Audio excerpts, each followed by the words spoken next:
All right. Hi, everyone. Welcome. My name's Amanda. I am the Community Outreach Coordinator at the Missouri Poison Center. And today we're going to talk about carbon monoxide safety, as January is definitely a key month for carbon monoxide poisonings. I'm here in the office adjacent to Teresa Matashek. She is one of our pharmacists and our certified specialist in poison information who works on the hotline and a number of other projects, but she's going to talk mostly about the safety part. We'll chat back about some of the prevention and what you can do to keep your family safe. So I'll turn it over to Teresa. All right, thanks, Amanda. So we get a lot of calls, especially like Amanda said in the wintertime, about carbon monoxide. It's kind of a big fear among people for good reason. It's something that you can't see. It's odorless, it's colorless, it's tasteless. So it's a gas, and you can't know really that it's there. It doesn't, burn your eyes if it's there. You don't get a throat irritation or anything. So it really is just kind of something that is present that you wouldn't know would be there. And it's made by basically when you burn things. So it's when fuel is burning to make heat, or maybe you're using the fuel to power something. But that's fine. We can burn things and we can have things being fueled. But the problem is when it's not burning cleanly. It's not in a well ventilated place. There's not enough fresh air, and so then the carbon monoxide can build up, and that's where the problem is. And really, many different types of fuel can produce carbon monoxide. So things like gasoline, natural gas, propane, kerosene, coal, wood, charcoal, tobacco, all of those make carbon monoxide when they burn. And so we have to keep in mind those sources of fuel and where they might be in the house. That might be the question. Okay, well, I know these things that can make carbon monoxide, but where might I find them in the home? And so this is a nice little figure about where you might find carbon monoxide. So for example, let's say you have a wood-burning stove and that's inside, but the flue isn't open or the chimney is blocked. Well, that carbon monoxide can then build into the room and it's not well ventilated, and then the levels would build up. Or maybe a stove, improper use of a stove, or a stove that's malfunctioned, a gas stove that can cause carbon monoxide to build up. We think about our cars, of course we drive our cars around all over, and that's fine. We have them out and outside, they're well ventilated, plenty of fresh air. But when they're inside the garage and it's not well ventilated, then again, that carbon monoxide the car is on can build up. Other sources might be things like charcoal or gas grills. So a barbecue grill, again, in the summertime, we have them out, we're using them outside, it's no big deal. The carbon monoxide goes into the air and we have tons of fresh air around us. But if we were to bring that inside, that would be dangerous because the carbon monoxide could build up. Other things are things like furnaces or water heater, or the dryer, or a portable generator too. Sometimes people use that to power things, power tools, or maybe power something if electricity goes out or something like that. And that could be a source of carbon monoxide, especially if it's not in a well-ventilated area.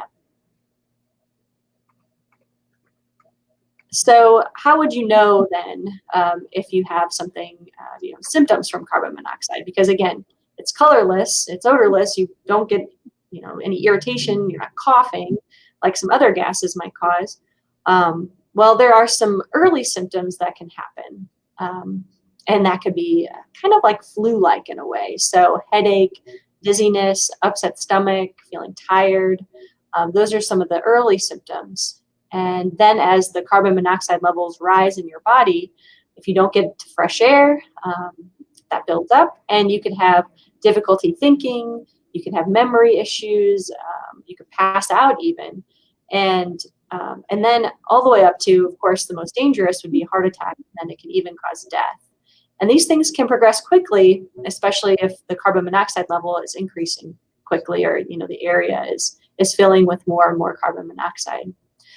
So it is something that is very dangerous, and so it's important that we are aware of the symptoms and that we know where carbon monoxide can come from, so that we can make steps to be sure that we don't have a carbon monoxide poisoning. One thing that is important is kids actually can get sick from carbon monoxide while adults might feel fine.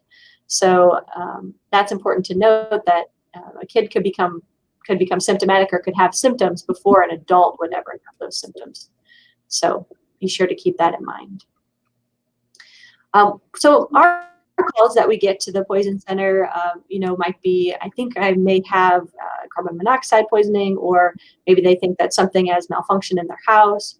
One of the questions we sometimes get is, I smell gas. And remember, carbon monoxide doesn't have an odor. So just because you smell gas doesn't necessarily mean that carbon monoxide is present.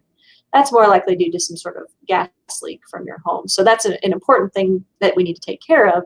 We need to call the company and maybe get it checked out. But it's not necessarily that there's carbon monoxide there. So remember, carbon monoxide doesn't have a smell. So if there is a carbon monoxide exposure going on, it's important. Remember, fresh air is key. So getting to fresh air right away, that's the most important thing. But if someone is unconscious or not breathing, or they're having a seizure, that's a medical emergency, and you need to call 911 right away. Otherwise, some of those may be earlier, more mild symptoms. Call the Poison Center. Call us here at the Missouri Poison Center.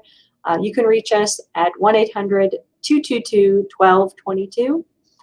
You'll be able to talk with a specialist right away, and we will give you the expert advice that you need. So we'll tell you, we'll talk to you about any symptoms. We'll tell you about what to do next, and then we'll determine if you need to go to the hospital or if you can stay at home.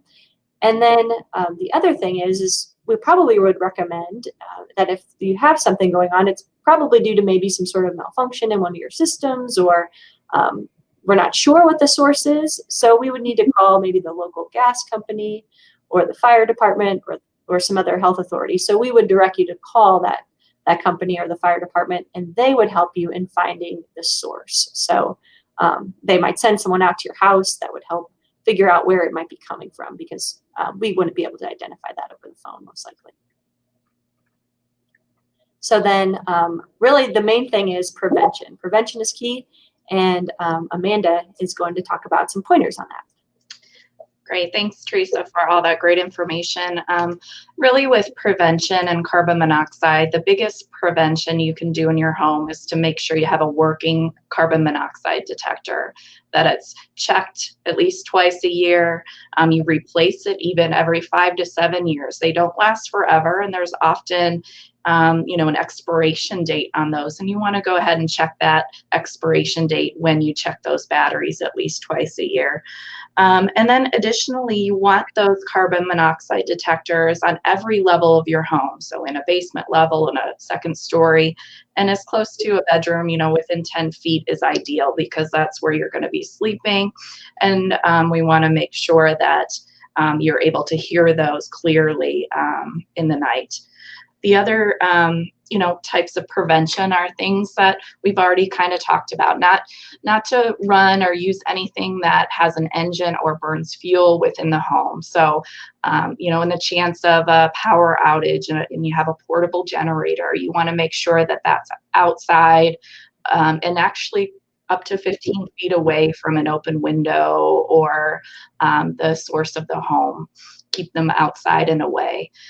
And we never suggest heating the home by using anything like an oven or a clothes dryer. I know with malfunctions, it does get cold, but we want to make sure that we limit any additional sources of carbon monoxide by using those to heat things.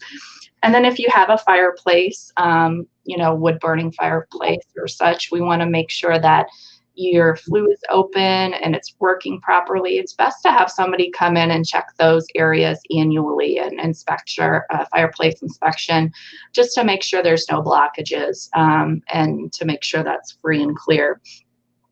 And then we do talk about cars, and especially now with these keyless kind of cars, where you push the button and such, people don't always even recognize sometimes that their car is still on in the driveway. And we've had some calls, I know, about that, with potential carbon monoxide buildup from a car, a keyless car.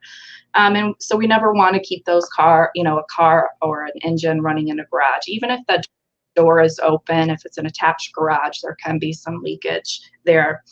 And additionally, and make sure that any exhaust system in your cars, if there's a leak, that's taken care of properly and quickly, so we don't have an issue as well. So we definitely could do some great preventative work in our own homes. But again, back to the main point is just really make sure if you're going to do one thing to prevent carbon monoxide today is just go and check those detectors today, or get a detector. Many fire stations also provide their free or at low cost. They are low cost in general, and they are a great thing in addition to your fire detector as well.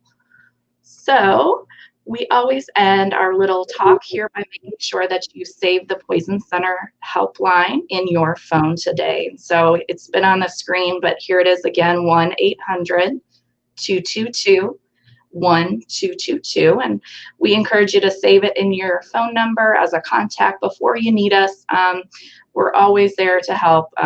The service is free and fast and confidential, and you'll talk to a great expert like Teresa here on the phone if you need us or have any questions about carbon monoxide or other poisoning. So thank you very much for joining us, and have a great afternoon.